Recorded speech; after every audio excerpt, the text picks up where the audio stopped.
You can walk into any Brazilian Jiu-Jitsu Academy today, and this is the move that you are going to learn on your first day. This is your standard armbar. If you go to a Jiu-Jitsu guy who claims to have been trained in Jiu-Jitsu and you ask them to do an armbar and they do not know how to do this, they have been lying to you.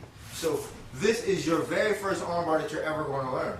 Now what happens, I have a mount of position.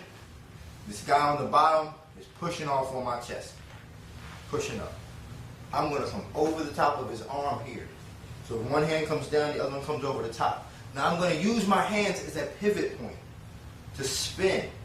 So as I'm pushing off on his chest, I use my hands as a pivot point. So I'm going to put all my weight down on that one point here. I'm going to straighten my arms, all my weight on the point of his chest, and I'm going to use that to spin around to here.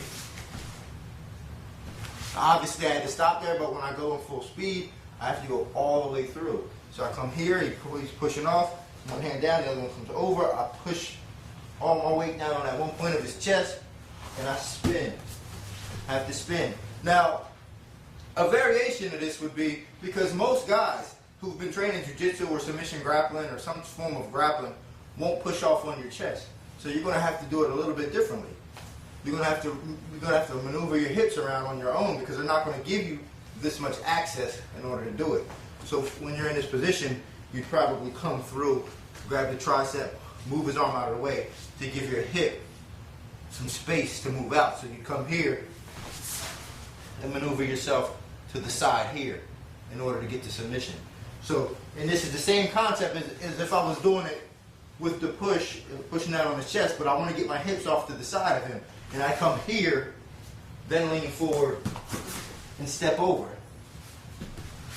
Same concept. The hips have to come out, they have to spin. That's the most important part of an armbar, as opposed to just throwing your leg over like this. You got to get your hips off to the side. So I come through, I spin, get my hips off to the side. Now once I'm here, a mistake that I see a lot of people make is they put their hands on the floor in order to finish. You never want to put your hands on the floor. If you need balance to stay up, just grab the other person's arm, because you want to stay up on the submission to make this a part of your whole body. Because I don't want to come back like this. Because if he's strong, he'll lock his hands. If I have this as a part of my whole body, I come back here. I'm going to put his hand on my ear, making it a part of my whole body. My knees are squeezing together. I lock down on his face, and I come back. If I do it right, I don't even have to go all the way to the floor. I come back. Now let's do this in full speed.